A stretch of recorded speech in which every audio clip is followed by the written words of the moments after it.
Hello students, आज का the Hindu का एनालिसिस स्टार्ट करते हैं। आज का एजेंडा रहेगा जो भी द हिंदू में न्यूज़ में रहा है। एक तो China Bhutan boundary dispute news में रहा है, United Nation Convention on the Law of the Sea news में रहा है, one nation one voter ID, how to counter China, Central Vista project, food and agriculture organization locust. ये important articles हैं या editorials हैं जो इंपॉर्टेंट है exam के पॉइंट ऑफ व्यू से, चाहे यूपीएससी का एग्जाम हो, एसएससी का एग्जाम हो या बैंक पीओ या अदर एग्जाम्स हो, तो इनको हम डिस्कस करेंगे। आप ज़्यादा डिटेल में अगर आपको पूरा कंप्लीट स्टडी मटेरियल चाहिए तो वो हमारा इक्वेशन आईएएस ऐप है जो गूगल प्ले स्टोर से डाउनलोड कर सकते हैं। हमारा यूट्यूब चैनल है, अगर आपको पसंद आता है कोई भी वीडियो तो आप लाइक कर सकते हैं, सब्सक्राइब कर सकते हैं। उसके अलावा हमारा फ्री टेलीग्राम ग्रुप है यूपीएससी के लिए, जिसमें हम स्टडी मटेरियल अपलोड करते हैं, वीडियोस, पीडीएफ फाइल्स और डिफरेंट उसमें टॉपिक्स रहते हैं, जीएस से रिलेटेड, करंट अफेयर्स से, मैथ से रिलेटेड। उसके अलावा वीडियो लेक्चर्स और कंप्लीट स्टडी मटेरियल हमारे इक्वेशन आईएएस ऐप में आपको मिलेगा। ठीक है, तो स्टार्ट करते हैं आज का द हिंदू। ये फ्रंट पेज का जो अपर पार्ट है वो है, हमारे पास न्यूज़ में रहा है China doubles down on claims on eastern Bhutan boundary. ये एक न्यूज़ में रहा जिसे हम आगे पूरा डिटेल में डिस्कस करेंगे। ठीक है, उसके अलावा UP criminals aided caught says police gave them info. तो जो विकास दुबे, कुछ दिन पहले आपको पता होगा, विकास दुबे एक हिस्ट्री शीटर है। ठीक है, उसने 8 पुलिस वालों को मार दिया था उसके गैंग ने। ठीक है, उसको अरेस्ट करने गई थी पुलिस, तो वो न्यूज़ में रहा था। तो विकास दुबे का जो साथी है उसको पकड़ लिया गया है और उसका कहना ये है कि पुलिस ने ही टिप दी थी कि पुलिस उन्हें अरेस्ट करने जा रही है, तो एक पुलिस वाले ने ही उन्हें इन्फॉर्मेशन दे दी, तो ऐसा उनका कहना है। ठीक है, तो ये भी न्यूज़ में रहा है। एग्जाम के पॉइंट ऑफ व्यू से इसमें कुछ है नहीं ऐसा, ये इंपॉर्टेंट है एग्जाम के पॉइंट ऑफ व्यू से। बाउंड्री थोड़ा सा देखनी पड़ेगी क्या है क्या नहीं है। ठीक है, तो चाइना भूटान बाउंड्री को थोड़ा सा देख लेते हैं। जैसे हमारे पास ये है आर्टिकल में, क्या हमारे पास क्या है, ये भूटान है। अब देखिए हमारे पास डिस्प्यूट क्या रहा है, चाइना भूटान का डिस्प्यूट रहा है। यहाँ पर ये भूटान की बाउंड्री है और यहाँ पर ये चाइना क्लेम करता रहा है कि ये उसकी टेरिटरी है। भूटान इसे चाइना इसे क्लेम करता रहा। और ये जो यहाँ पर है लोकेशन, यहाँ पर है डोकलाम। डोकलाम क्या है, 2017 में न्यूज़ रहा था, ये ट्राई जंक्शन है। ट्राई जंक्शन किसका, इंडिया भूटान और चाइना का ट्राई जंक्शन है। तो ये भूटान है, ये आपको पता है, ये इंडिया है, ये सिक्किम है। तो यहाँ पर ये डोकलाम है। यहाँ पर 2017 में चाइना और इंडिया के बीच में भी फेस ऑफ हुआ था, जिसमें इंडियन आर्मी ने बहुत टफ स्टैंड लिया था, तो फिर चाइना को पीछे होना पड़ा था। ठीक है, तो ये भी कंट्रोवर्सी में रहा है।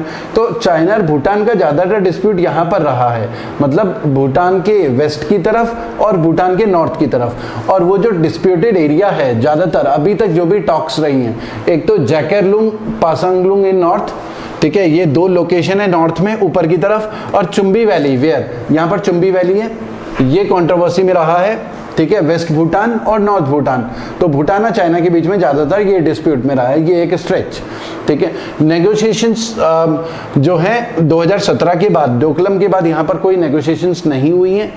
अब प्रॉब्लम क्या हुई, अभी पिछले महीने जून में यूनाइटेड नेशन डेवलपमेंट प्रोग्राम का एक ग्लोबल एनवायरनमेंट फैसिलिटी है जो फंडिंग करता है भूटान के वाइल्ड लाइफ सेंचुरी। तो ये इंपॉर्टेंट है, एग्जाम में ये आ सकता है, सक्टेंग वाइल्ड लाइफ सेंचुरी, ये आपको नोट डाउन करना है। ये न्यूज़ में रहा सक्टेंग वाइल्ड लाइफ सेंचुरी, क्योंकि इसके लिए United Nation development programme funding करता है वहाँ पर एनवायरनमेंट के प्रोटेक्शन के लिए। तो चाइना ने ऑब्जेक्शन कराया इसकी फंडिंग के लिए, अभी पिछले महीने जून 2020 में। तो चाइना ने ऑब्जेक्शन करा कि ये डिस्प्यूटेड टेरिटरी है, जबकि ये अरुणाचल प्रदेश से मिलती है। ठीक है, हालांकि चाइना का जो क्लेम था वो रिजेक्ट हो गया था और फंडिंग इसको मिली। तो भूटान ने ऑब्जेक्शन जो है, भूटान का ऑब्जेक्शन यही है कि चाइना अब वो मुद्दा उठा रहा है, तो डबल, इसीलिए ये यहाँ पर जो न्यूज़ में रहा है वो क्या रहा है, China doubles down on claim. तो चाइना क्या है, पहले एक तरफ क्लेम करता था और अब दूसरी तरफ भी क्लेम कर रहा है भूटान के साथ। ठीक है। तो ये चाइना की जो स्ट्रैटेजी है वो ये कही जा सकती है कि चाइना, जो जिन कंट्रीज ने, एक्सपर्ट्स ने चाइना को स्टडी करा है, चाइना बेसिकली जब सबसे ज़्यादा वीक होता है तो अपने आप को स्ट्रांग दिखाने की कोशिश करता है, और जब सबसे ज़्यादा स्ट्रांग होता है तो अपने आप को वीक दिखाने की कोशिश करता है। चाइना हर फ्रंट पे, चाहे इंडिया के साथ हो जैसे गैल्वन वैली हो, या भूटान के साथ हो, या साउथ चाइना सी हो, अलग अलग टेरिटरी में चाइना अपने आप को स्ट्रांग दिखा रहा है। जबकि कोविड-19 के बाद से चाइना इस समय वीक पड़ रहा है ग्लोबल लेवल पे, इसलिए चाइना, एक्सपर्ट्स का कहना है, चाइना अपने आप को स्ट्रांग दिखा रहा है, मुद्दे उठा रहा है अलग अलग टाइप के, ठीक है। तो ये एक न्यूज में रहा था। तो इंपॉर्टेंट है कि सेक्टांग वाइल्ड लाइफ सेंचुरी कहाँ है, वो भूटान में है और अरुणाचल प्रदेश के बॉर्डर के साथ मिलती है। एग्जाम में ये भी आ सकता है कि स्टेट के बॉर्डर के साथ मिलती है। उसके अलावा आपको ये पता होना चाहिए, एक तो इसकी फुल फॉर्म ये क्या है, ये एग्जाम में आ सकता है, ठीक है। उसके अलावा देखिए ये डोकलम, ये जो टेरिटरी है यहाँ पर, ये क्यों इंपॉर्टेंट है, ये स्ट्रेटेजिक लोकेशन है, क्योंकि चाइना का अगर होल्ड यहाँ पर हो गया तो उससे क्या होगा, हमारा जो नॉर्थ ईस्ट है, नॉर्थ ईस्ट, उसके साथ वॉर के टाइम पे अगर वॉर होता है तो चाइना क्या कर सकता है, इसके थ्रू नॉर्थ ईस्ट को कट ऑफ कर सकता है इंडिया से, तो नॉर्थ ईस्ट इंडिया से कट ऑफ हो जाएगा बिल्कुल। तो ये एक प्रॉब्लम है, स्ट्रेटेजिकली बहुत इंपॉर्टेंट है, इसलिए हमारा स्टैंड काफ़ी टफ रहा है डोकलम के टाइम पे, और इसीलिए इंडिया अलग अलग तरीके, नॉर्थ ईस्ट के साथ कम्युनिकेशन के अलग अलग तरीके ढूंढ रहा है, बांग्लादेश से होते हुए सी के रास्ते अलग कम्युनिकेट करने, केवल हम उसके ऊपर डिपेंडेंट नहीं रह सकते। वॉर के टाइम पे प्रॉब्लम्स हो सकती हैं नॉर्थ ईस्ट के लिए। ये वेस्ट बंगाल वाला टेरिटरी है, ये सिक्किम है, तो ये आपको एक ज्योग्राफी पता होनी चाहिए कि डोकलम कहाँ पर है, ठीक है, कौन सी वाली टेरिटरी है, कौन सी वाइल्ड लाइफ सेंचुरी को लेकर डिस्प्यूट चल रहा है। उसके अलावा भूटान के कोई डिप्लोमेटिक रिलेशन नहीं है चाइना के साथ, जैसे हमारा मिनिस्ट्री ऑफ एक्सटर्नल अफेयर है तो हमारे डिप्लोमेट्स हैं चाइना के साथ बात करते हैं, तो भूटान का कोई डिप्लोमेटिक रिलेशन नहीं है चाइना के साथ, तो हमारी मिनिस्ट्री और चाइना की मिनिस्ट्री आपस में टॉक्स करते हैं, तो वो उनका नहीं है। हालांकि टॉक्स उनकी रही हैं 1984 से 2016 में इस वाली बाउंड्री को लेकर लगातार हुई है, लेकिन फॉर्मल डिप्लोमेटिक रिलेशंस नहीं है। तो ये एक न्यूज में रहा जो यूपीएससी या अलग अलग एग्जाम में आ सकता है। ये फ्रंट पेज का ही है, four mouse kill in Orissa Kandhamal, exam के पॉइंट ऑफ व्यू से कुछ इंपॉर्टेंट नहीं है। Former Congress MLA dies of covid in Mandoli jail, तो ये भी इंपॉर्टेंट नहीं है एग्जाम के पॉइंट ऑफ व्यू से, ये थोड़ा आपको पता होना चाहिए। Vaccine trial take 6 to 9 months, WHO chief scientist, तो स्वामीनाथन है, WHO चीफ साइंटिस्ट हैं, उन्होंने बोला कि जैसे हमें पता है कि कोवैक्सीन हमारी जो फर्स्ट कैंडिडेट हैं वैक्सीन को कोविड-19 की, जिसे Bharat biotech, Hyderabad based company, ये हम पहले भी डिस्कस कर चुके हैं, भारत बायोटेक डेवलप कर रही है कोवैक्सीन, भारत बायोटेक डेवलप कर रही है, ठीक है। तो उसका जो ट्रायल है फर्स्ट फेज से थर्ड फेज ह्यूमन ट्रायल वो स्टार्ट हो चुका है, और इनका कहना ये है कि ह्यूमन ट्रायल 6 से 9 महीने तो कम से कम लगते ही हैं, क्योंकि इंपॉर्टेंट होता है efficacy and safety standards important है, क्योंकि बेसिकली जब हम ट्रायल करेंगे ह्यूमन ट्रायल तो हमें ये देखना होगा कि कहीं उस इंडिविजुअल के ऊपर उसके साइड इफेक्ट ना दिखते हो, क्योंकि साइड इफेक्ट 3 महीने 4 महीने 5 महीने के बाद भी दिख सकते हैं।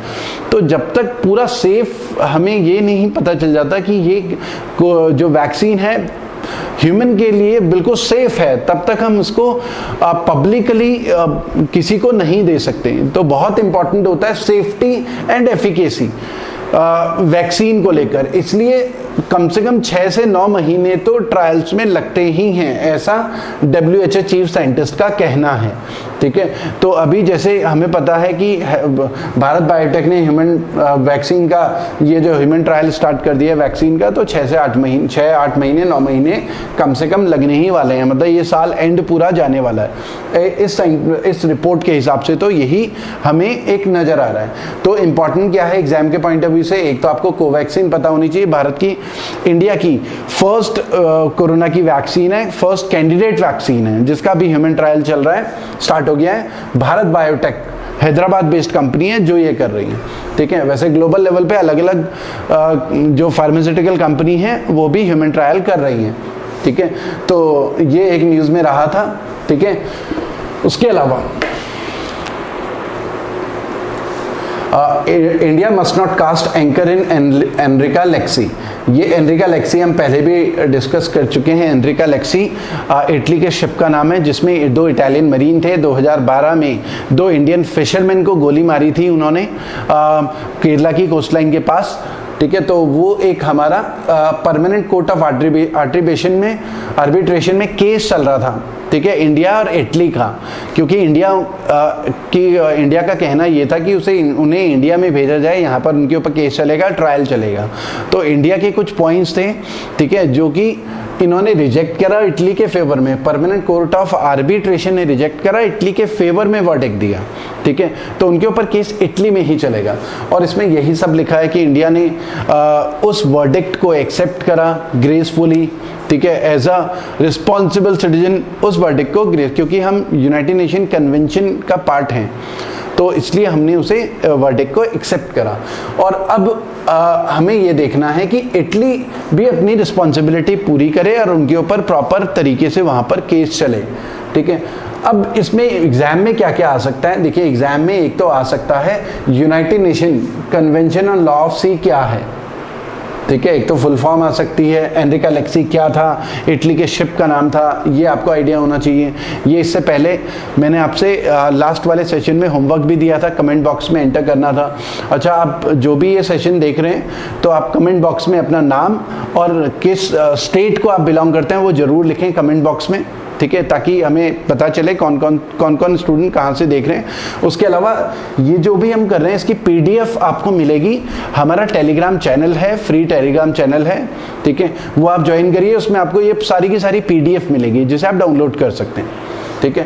तो इसमें इसी को आगे डिटेल में देखते हैं। United Nation Convention on Law of Sea, देखिए अब United Nation Convention Law of Sea क्या है। देखिए अगर ये इंडिया या कोई भी टेरिटरी है, ये इंटरनल वाटर है, ये 12 नॉटिकल माइल्स तक टेरिटोरियल सी होता है किसी भी कंट्री का, वो अपनी टेरिटरी मानी जाती है 12 नॉटिकल माइल्स तक, ठीक है। उसके अलावा 200 नॉटिकल माइल, मतलब इंडिया की जो कोस्टलाइन है, इंडिया की कोस्टलाइन से 200 नॉटिकल माइल्स तक हमारा एक्सक्लूसिव इकोनॉमिक जोन है। मतलब वहां पर हम क्या कर सकते हैं, ड्रिलिंग वगैरह कर सकते हैं, क्रूड ऑयल वगैरह सी बेड में अगर निकलता है तो वो सब इकोनॉमिक एक्टिविटीज कर सकते हैं। हालांकि 12 नॉटिकल माइल के बाद वो इंटरनेशनल एयर स्पेस है, वहां पर एयरक्राफ्ट वगैरह किसी भी कंट्री का उड़ सकते हैं, ठीक है, वो केवल इंडिया को बिलोंग नहीं करता। 12 नॉटिकल माइल्स तक नेशनल एयर स्पेस है, ठीक है। उसके अलावा अब जो एनरिका लेक्सी वाला इटली के शिप वाला केस था वो क्या था, अब वो जो केस हुआ था वो इधर कहीं हुआ था इंडिया के अकॉर्डिंगली। अब यहाँ पर कोई भी क्राइम होता है, इटली के जो मेरीन थे उन्होंने 2 इंडियन फिशरमैन को गोली मारी थी जिनकी डेथ हो गई थी इटली की केरला की कोस्टलाइन के पास। तो यहाँ पर पूरी टेरिटरी में इंडियन लॉ लगती है, इंडिया के लॉ के हिसाब से उन पे केस चलेगा, ठीक है, जो भी हमारा CRPC IPC होता है उसके अकॉर्डिंग केस चलेगा। लेकिन अगर कोई क्राइम यहाँ पर होता है हाई सी में 200 नॉटिकल माइल के बाहर, तो फिर इंटरनेशनल लॉ लगता है, ठीक है। यूनाइटेड नेशन कन्वेंशन है ऑन द लॉ ऑफ सी जो अभी हमने डिस्कस करा है, तो यहाँ पर इंटरनेशनल लॉ लगता है अगर यहाँ पर कोई क्राइम होता है। अब जो इंटरनेशनल कोर्ट ऑफ आर्बिट्रेशन है वहाँ पर केस यही चल रहा था। हमारा कहना था कि क्राइम यहाँ पर हुआ है तो इटली के जो 2 मरीन थे उनको हमें हैंडओवर किया जाए, हमारे यहाँ पर केस चलेगा क्योंकि इंडियन लॉ एप्लीकेबल है। लेकिन वहाँ कोर्ट ऑफ आर्बिट्रेशन में इटली का कहना ये था कि क्राइम हुआ है यहाँ पर हाई सीज में, तो इसलिए इंटरनेशनल लॉ लगेगा, इंडियन लॉ नहीं लगेगा। तो वो जो वर्डिक्ट था वो हमारे अगेंस्ट गया और इटली के फेवर में गया और केस अब वहाँ पर इटली में ही उनके ऊपर चलने वाला है, ठीक है। तो ये एक डिस्प्यूट था, तो ये आपको एक आइडिया होना चाहिए क्योंकि एग्जाम में इसी से रिलेटेड क्वेश्चंस पूछ सकते हैं। 200 नॉटिकल माइल तक एक्सक्लूसिव इकोनॉमिक जोन होता है, ये हमारा United Nation Convention on the Law of the कहता है, ठीक है। ये सभी कंट्रीज के लिए एप्लीकेबल है। 12 नॉटिकल माइल्स तक टेरिटोरियल सी, मतलब वो इंडियन वाटर्स ही कहा जाएगा। 12 नॉटिकल माइल्स तक इंडियन वाटर्स, मतलब बॉर्डर से, मतलब ये अगर इंडिया है जैसे तमिलनाडु है, ये 12 नॉटिकल माइल तक इंडियन वाटर है और 200 नॉटिकल माइल तक इकोनॉमिक जोन होता है, वहाँ पर कोई भी हम ड्रिलिंग एक्टिविटी वगैरह कर सकते हैं। तो ये एक आपको आइडिया होना चाहिए। अच्छा, इसकी पूरी PDF है, आप PDF डाउनलोड कर सकते हैं ताकि आपको आइडिया हो जाए। अब ये आर्टिकल जो एडिटोरियल है किस चीज से रिलेटेड आया, one nation one voter ID से related, one nation one voter ID.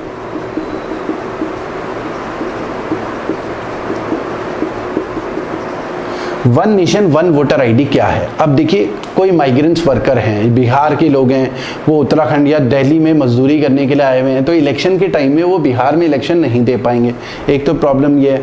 दूसरी प्रॉब्लम क्या है, अब आने वाले टाइम में क्योंकि कोरोना की वजह से अब इलेक्शन टाइम पे जो एजेड लोग हैं, 65 से ऊपर वाले लोग हैं, वो वोट कैसे डालेंगे? अब इतनी भीड़ होगी तो कोरोना के फैलने के चांसेस भी बढ़ जाते हैं। तो हमें कुछ एक पूरी स्ट्रेटेजी बनानी पड़ेगी इलेक्शन कमीशन ऑफ इंडिया को, ताकि वोटिंग परसेंटेज बढ़े, ठीक है, और सेफ रहे लोगों के लिए, कोरोना इन्फेक्शन फैले ना, ये भी देखना है। तो इसमें कुछ उन्होंने स्टेप्स की बात करी है, तो यहाँ पर यही लिखा हुआ है इस आर्टिकल में, पूरा इंपॉर्टेंट चीजें मैंने यहाँ पर नोट डाउन करी हैं। इन रिस्पॉन्स टू कोविड-19 pandemic, election commission of India ने ये कहा है कि जो सीनियर सिटीजन 65 साल से ऊपर के जो सीनियर सिटीजन हैं, उन्हें जो जहां पर वोटिंग होती है वहां पर बिल्कुल वोट देने के लिए जाने की जरूरत नहीं है। उनका वोट जो होगा पोस्टल बैलेट से भी दिया जा सकता है, क्योंकि रिस्क का काफी एक्सपोजर हो सकता है कोरोना वायरस, जो कोरोना वायरस फैला हुआ है, ठीक है, तो वो उनकी हेल्थ के लिए काफ़ी डेंजरस है, क्योंकि जो 65 से ज़्यादा एजेड हैं लोग, उनके लिए काफ़ी डेंजरस हो सकता है, तो वो घर से बाहर ना निकलें, उनके लिए सेफ रहे। तो इसलिए पोस्टल बैलेट की फैसिलिटी आगे उन्हें प्रोवाइड की जाए। तो यही इसमें सब कुछ लिखा हुआ है, ठीक है। तो उसके अलावा ये भी एक इकोनॉमिक सर्वे 2017 के हिसाब से माइग्रेंट्स वर्कर जो है 13.9 करोड़ है इंडिया में, 2017 के रिपोर्ट के हिसाब से इलेक्शन कमीशन ऑफ इंडिया ने कहा है कि वोटर आईडी और आधार को इंटरलिंक कर देंगे, ताकि माइग्रेंट वर्कर जहां पर वो काम धंधा करने के लिए गए हैं वहीं पर अपना वोट डाल सकें, अपने स्टेट में आके ट्रैवल करके वोट डालने की जरूरत ना पड़े। तो ये एक फैसिलिटी ऑल इंडिया लेवल पे दी जाए, जिसे हम बोल रहे हैं one nation one voter ID. जैसे one nation one ration card है, कोई किसी का अगर बिहार में राशन कार्ड बना हुआ है, तो वो अगर यूपी में मजदूरी कर रहा है या दिल्ली में मजदूरी कर रहा है, तो वहां की राशन की दुकानों से भी राशन कार्ड ले सकता है। सेम उसी तरीके से अगर किसी के पास बिहार का वोटर आईडी कार्ड है, तो वो दिल्ली में आके अगर मजदूरी कर रहा है, कुछ भी कर रहा है, उसका वोटर आईडी आधार के साथ लिंक्ड होगा और वहां पर वो वोट डाल सकेगा, बिहार के लिए भी, ठीक है। तो ये एक facility election commission of India declare कर रहा है। उसके अलावा जो गवर्नमेंट एम्प्लॉय होते हैं, जैसे कोई मान लिया उत्तराखंड को बिलोंग करता है और वो गवर्नमेंट एम्प्लॉय है, दिल्ली में जॉब करता है, अब इलेक्शन के टाइम पे वो उत्तराखंड में आके कैसे वोट डाल पाएगा, क्योंकि उसका तो नाम यहाँ की वोटर आईडी लिस्ट में है, ठीक है।